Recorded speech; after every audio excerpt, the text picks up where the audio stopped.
diferentes etapas, ¿no? Que yo los leo y veo mucha actualidad. La primera era de congelamiento, ¿no? O sea, la primera medida que tomaba el gobierno militar, en realidad la primera medida fue esta, fue una campaña de publicidad de desacreditación de los villeros. O sea, hubo intencionalmente, esto lo muestra Oxlack, que hubo la idea de mostrar que los villeros no pagaban impuestos, que eran delincuentes, que eran oportunistas, que aprovechadores, que eran especuladores, que eran clientelizables, que eran subversivos. Había un montón de ideas antes que había que generar un clima para poder erradicar las villas. Después, entonces, el segundo o el primero, el congelamiento. Había que impedir de todas formas que este fenómeno crezca. Entonces, había guardias, una policía municipal que impedía que trajeran materiales. No se podía vivir en ninguna familia, controlar quién estaba para que no se sume ni una persona más, ¿no? Ni construyan un metro cuadrado más. El segundo era el desaliento. Entonces, hacer imposible la vida en la villa. Prohibir, una de las primeras cosas que se hizo es prohibir los comercios. Entonces iban los militares y confiscaban todo lo que tenían en los almacenes, todo se lo llevaban. Cortaban a veces los servicios, policías permanentemente interviniendo, y digamos ahí también la sociedad no había rechazado. Recién después empezaron los curas villeros a denunciar esta cuestión, pero la Iglesia no, al principio no dijo nada. Después, sobre todo, la Iglesia se conmovió, por un lado, cuando viendo las escenas de la gente que en realidad no le daban una casa a cambio, ¿no? Supuestamente tenían varias opciones. Pero también se llegó, una de las cosas que se hacía es en camiones de la basura, los llevaban al conurbano y los tiraban en el conurbano. Después los intendentes militares del conurbano dijeron, bueno, están tirando el problema a nosotros. También hubo deportaciones, por ejemplo, en trenes, especialmente acondicionados nada más que para eso, a Bolivia, ¿no? Entonces una de las opciones era ser deportados a Bolivia, con cosas propias de la época que uno leía la revista Gente, donde el consulado boliviano reconocía el buen trato que habían tenido los bolivianos en la deportación. Y entonces había muchas cosas que hacen en la actualidad, y entonces una de las cosas que más criticaba la Iglesia confluyó varios factores. Una era que los abusos que había, en particular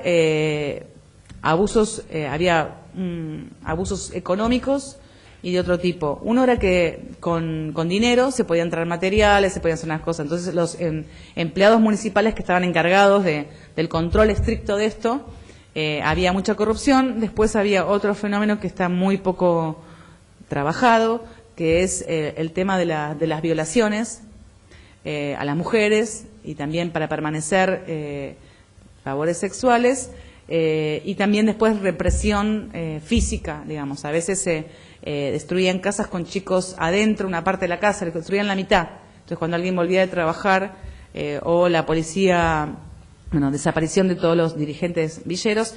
Y también en confluencia con esto apareció una demanda judicial, también es muy extraño eso de la judicialización, de un grupo de villeros que, como el objetivo del programa decía que tenían que acceder a una vivienda digna y esto no se daba, pudieron judicializar, encontraron un juez de la dictadura, después de varios intentos, que dijo, bueno, en realidad, si no hay ninguna vivienda digna a cambio, que no innovar, ¿no?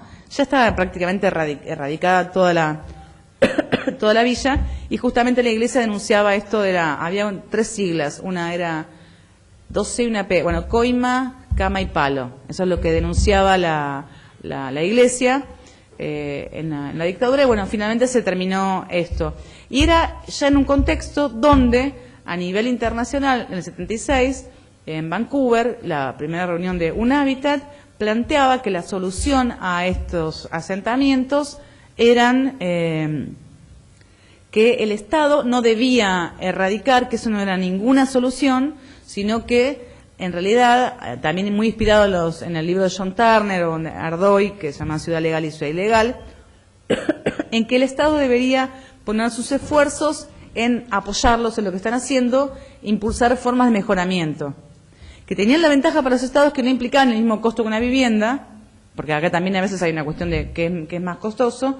Entonces, sino impulsar el mejoramiento, intervenir en mejorar las condiciones de vida, ¿no? Entonces, en Argentina, igual que otros países latinoamericanos, el consenso internacional estaba ya instalado que no era la erradicación. Sin embargo, en Argentina, por la cuestión de que estaba la dictadura militar, se siguió con la erradicación, ¿no? Eso fue muy claro, igual que en Brasil, en Chile, demás.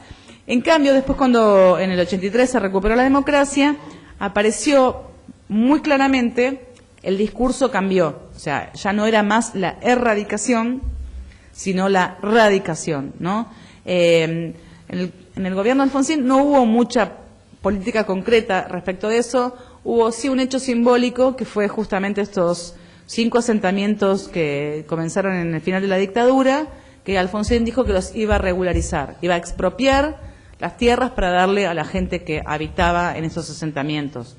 Hubo alguna ordenanza en la Ciudad de Buenos Aires, hubo algunas medidas del gobierno de la provincia, pero no hubo una política realmente de radicación. Sí comenzó en los 90, ahí inspirado por Hernando de Soto, que es un economista peruano, neoliberal, que tiene un libro que tuvo mucho impacto, que se llama El otro sendero, que tiene un prólogo de Vargas Llosa, y que en realidad le hace una crítica a todo el Estado, digamos. Él es pro Estado minimalista y agradece la existencia de las barriadas, asentamientos en Perú, porque si no estarían todos en el centro lleno de delincuentes, el centro de Lima.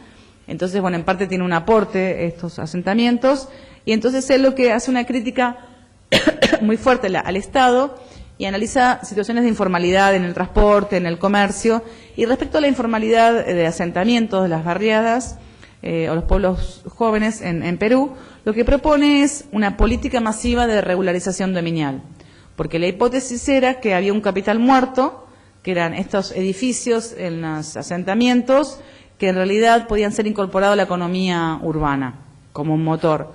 Entonces, si la gente tenía título de propiedad, iba a poder sacar un crédito hipotecario, y supuestamente era como era el mito del emprendedor, ¿no? Entonces, con ese crédito hipotecario iba a comprar una pequeña camioneta, iba a hacer un comercio, y después del comercio crecía y después podía ser un empresario.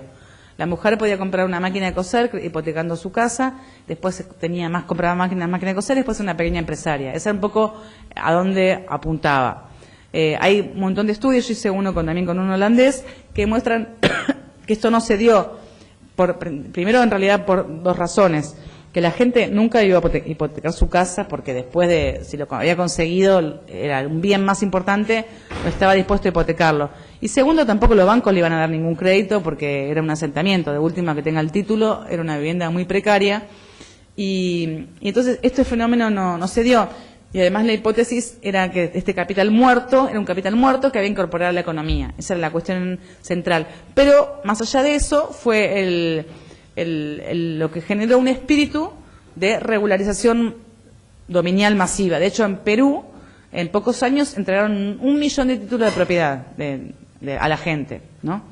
En el caso de Perú también hay una particularidad en Lima en particular, que la tierra es un desierto, con lo cual la tierra no tenía mucho valor productivo, y la gente ocupaba desierto, ¿no?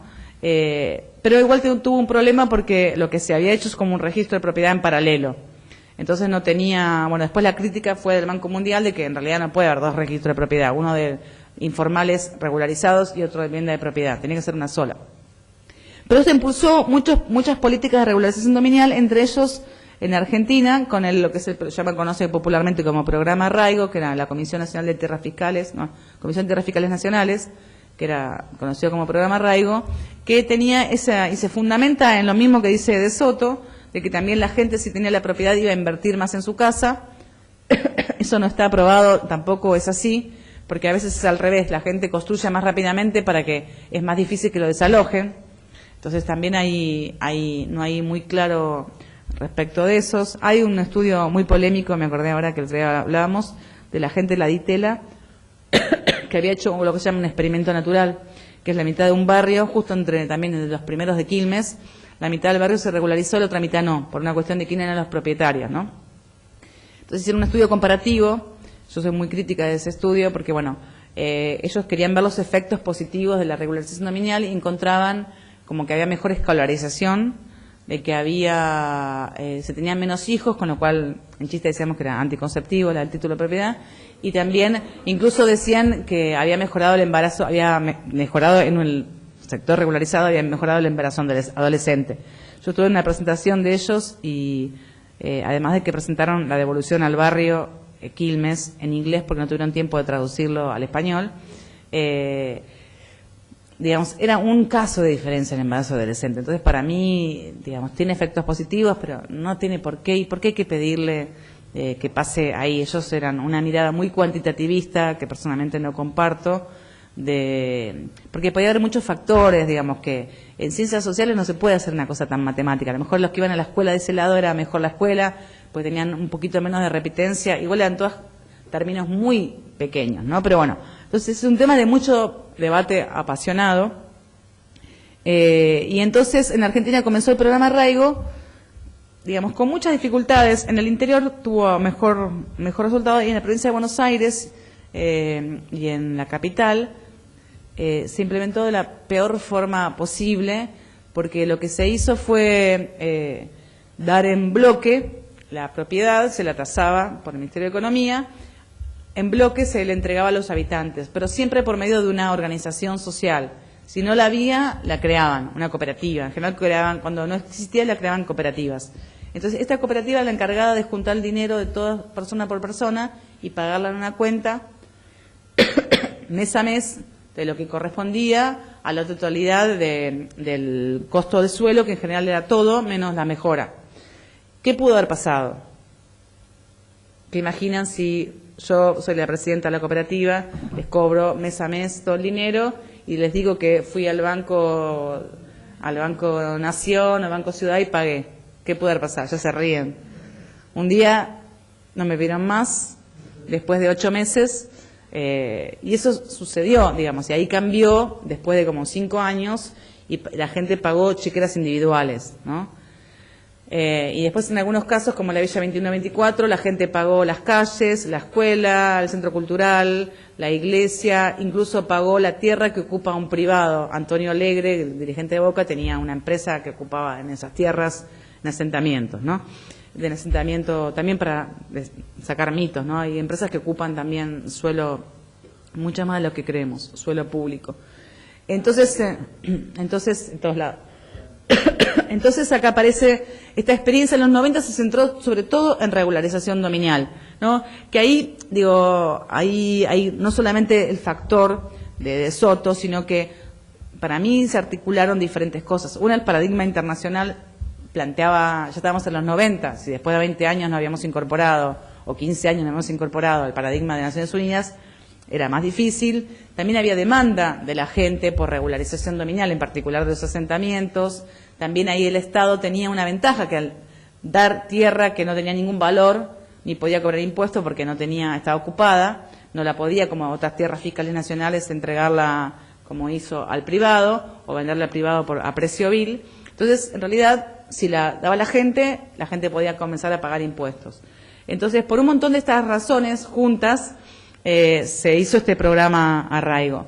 En la práctica, digo, no aportó mucho en el conurbano. Cuando fue en bloque, en todos los casos fue nefasto, porque en todos los casos siempre pasó que la gente terminó de dejar de pagar, o lo que pagó nunca fue la cuenta de esto. En algunos casos renegociaciones, como en la 21-24, para que le descuenten las calles, que son del municipio, no de la gente, y todos estos espacios que no corresponden al barrio. Y nada más que se centró en esto. En los 90 no hubo ninguna política, digamos, de vivienda vinculada a los asentamientos, ¿no? Era simplemente en lo dominial. A fines de los 90 comenzó a nivel nacional el Promeva, que fue para mí es un programa muy interesante, con financiamiento del BID, pero no se hizo en el conurbano nada más que unas pruebas piloto, y se hizo nada más en el interior del país. Tenía un problema de escala, era muy interesante, pero el fenómeno es muy grande como para una escala, no me acuerdo cuántos barrios eran.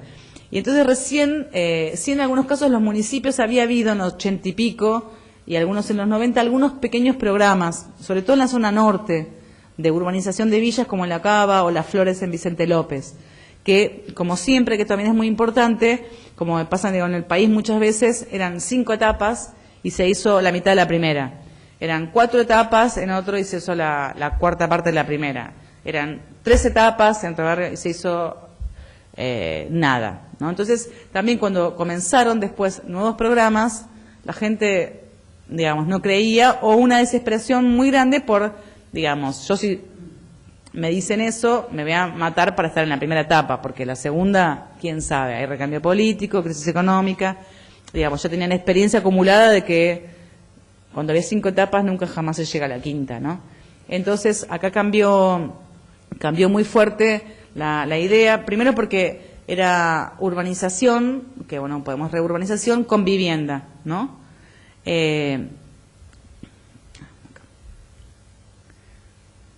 Acá tenía fotos del programa.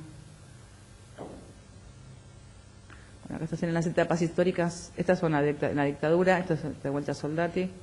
Este es en San Martín. Esto no sé bien de qué años son, pero miren lo que degradado que están. Esto está enfrente de la Villa Las Flores. También típico de escaleras externas. Uy, acá hice lío. Acá me parece que yo estoy haciendo lío. Algo hice. De vuelta no se ve más. A ver. Parece que aprieto algo que desaparece. Justo quería ver. Parece que yo soy la culpable. De que desaparezca de golpe en un momento. Como que aprieto en otro lado y se va. Bueno, entonces cuando comenzó en el 2003, digo, con este programa de vuelta federal, es una importancia la intervención en la vivienda, ¿no? Y vivienda nueva. Entonces, uno de los principales problemas también acá, de vuelta poniendo en diálogo proyectos urbanos o intervención urbana y vivienda, y qué pasa con la gente, y un poco retomando lo que decía de todas las etapas, una de las preguntas más difíciles para responder en este contexto, cuando se va a construir una parte, es ¿quién tiene prioridad? ¿Quién tiene prioridad? Entonces esa es la pregunta del millón, digamos, ¿no? Entonces se construye y hay que desarmar una parte, y ahí hay gente nueva, gente que tiene casa linda, gente anciana. Entonces en muchos casos se plantea, cuando aquellas que no le corresponde, porque vamos a discutir los criterios, hay enroques. Entonces es más complejo porque hay enroques y la gente está muy insatisfecha con el enroque que hubo. Entonces, ¿cuál es el criterio? Esa es la pregunta del millón. ¿Cómo hacer para asignar cuando hay 12.000 personas o 8.000 familias o menos, pero bueno, y construimos 124 casas, ¿no? Ahora se ve la del Federal. Sí, no, hace rato que se ve, porque cuando recuperamos la señal se empezó a ver. ¿Querés abrirlo de nuevo? Porque a lo mejor es como que me parece que cuando tecleé... No sé qué tocaste. Me parece que cuando tecleé acá, quise teclear acá, te apreté el, no sé, más arriba, no sé. La barra de costado, la que tenés a la derecha. O subiendo, subiendo esto, a lo mejor me fui, a ver, para acá, esto. Subí. Sí, puede ser. Sí, eso es lo que pasó. Por eso no lo encontramos nunca. Gracias. Muy bien. Seguimos. Eso pasa. Seguimos. También no es casualidad que en la dictadura, acá, que la... Ay, pero estaban con las otras casas. Ay, creo que es la última. Bueno, no es casualidad que no se pobló, sí, pero tenían otro power, que no se pobló la zona norte, porque apenas fue desalojada, fue al mercado, ¿no? Entonces, este es un ejemplo. Entonces, había decía cómo decidir, incluso acá después también este municipio innovó en cómo localizar cuando se tenían que decidir. Entonces, el primer criterio de porque hay una pregunta en realidad también, ¿quién merece más la vivienda? ¿No? También es lo mismo, ¿quién es el primero? Y acá aparece lo que yo la repetí varias veces, que el tiempo legitima. Entonces, la gente siempre responde, ¿a quién le corresponde? El que tiene más antigüedad, ¿no? Entonces, acá uno puede ver distintas perspectivas, uno puede verlo desde que en realidad el que acumuló más sufrimiento. Bueno, la antigüedad es un criterio, nosotros decimos los antropólogos nativos, o sea, la gente dice, quién merece más la vivienda? El primero que llegó, el segundo que llegó, o sea, el más antiguo, el que estuvo más tiempo, ¿no? Después hay otro criterio, pero digamos para el municipio en general acepta ese criterio porque es muy fuerte, muy importante en el barrio, no puede discutirlo, lo acepta. Pero hay otro criterio que aparece también en juego, que es el criterio de necesidad. Como esto decía, en muchos casos el defensor del pueblo de tal municipio dice: esta familia individual, con nombre y apellido, esta mujer que está discapacitada, enferma, con sus 5 hijos, el municipio tiene que darle una vivienda. Aparece también el Ministerio de Desarrollo Social diciendo: bueno, esta mujer que también, o este hombre, no sé qué, tiene que darle vivienda. Entonces aparece, o el mismo barrio también hay, ellos mismos hacen un censo y encuentran a alguien que está con cáncer, alguien que tiene un asma crónico porque vive justo arriba en un lugar húmedo, porque está en silla de ruedas. Entonces, bueno, también aparece esto de que el Estado tiene que atender estos casos en particular, que muchos se llaman casos sociales, es el nombre en la jerga técnica, y ahí un poco la gente entiende que aquel que necesita urgentemente una vivienda, que no puede vivir con sus hijos asmáticos al lado de la humedad, y entonces ahí como hay una interpretación de que este criterio es compartido, aunque a veces la gente no está tan de acuerdo, pero es compartido. Pero hay un tercer criterio que para el Estado es fundamental y que para la gente muchas veces es injusto, que es el criterio de necesidad de obra. O sea, acá en este sector tengo que despejarlo todo para construir vivienda, o tengo que abrir esta calle, si quiero abrir esta calle tengo que ir abajo esta casa. Y entonces pasa que a veces esa familia se mudó hace 15 días, entonces el resto de vecinos: pero ¿cómo? Este que hijo de su madre, que hace 15 días me están grabando en el video, se mudó, y ¿cómo le van a dar una vivienda? O sea, es como la criterio a la antítesis de la antigüedad.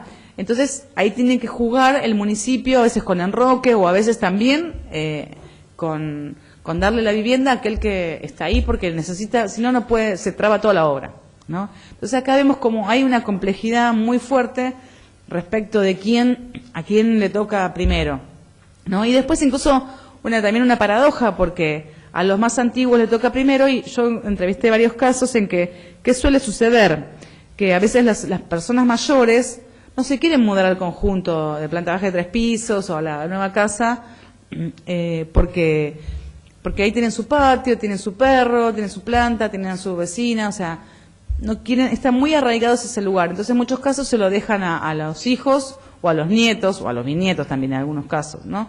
Entonces pasa que aquel que le toca primero en realidad está tan arraigado a su barrio que no se quiere mudar, ¿no? Entonces también genera, pero en realidad le correspondía, pero el que está no es la persona. Bueno, hay muchos conflictos. Y en el caso, una buena experiencia para mí fue el caso de la Villa Carlos Gardel, que ya está totalmente, digamos, relocalizada dentro de la misma zona. Ahí también había mucha densidad, entonces tuvieron la suerte de que el Hospital Posadas, que tenía muchísima tierra, cediera una parte, no sé si está regularizado nominalmente, pero bueno, cediera una parte y se construyó entonces en la vereda de enfrente, donde estaba antes. Y acá el municipio, que en realidad es interesante contrastar, digamos, de que no todo, de que el territorio, cuando se implementa una política, el territorio es fundamental, digamos. Si había una idea en el territorio, como los sujetos no son pasivos, todo se transforma, nunca lo mismo. En este caso el municipio, digamos, lo que hizo fue fomentar la participación de la gente. Había alguna organización, pero que no funcionaba, incluso es muy autocrítica de un error que fue que cuando se conformaran las decisiones de quién se trasladaba y cómo, ahí tenían participación ciertos delegados, pero en realidad había un poder ya anterior en el barrio, que no necesariamente era un poder de representación, sino que un poder a veces de fuerza que se daba en el barrio. Entonces, no siempre a veces delegar en que los vecinos decidan es la mejor opción. Acá de vuelta estamos en una tensión muy fuerte. Pero lo que hicieron fue seguir con este criterio, seguir trabajando en la participación. Ahí también fue interesante de cómo se incorporó la gente en la obra. Incluso los pesados del barrio se ocupaban de controlar el obrador y el pañol, ¿no? Como a veces se incorporan a todos en estos proyectos. Y lo que hicieron fue una consulta, incluso casi un programa, para definir dónde querían vivir en el nuevo barrio, que me pareció muy interesante, no conozco ningún caso igual, que es que la gente podía elegir dos cosas, tenían que varias condiciones y después tenían que tratar de cumplir con casi todas las condiciones, que es si querían estar cerca de un vecino, de cuál, porque la gente es fundamental cuando me mudo, quién sabe con quién voy, con un desconocido, pasa lo mismo en las villas de capital, con apertura de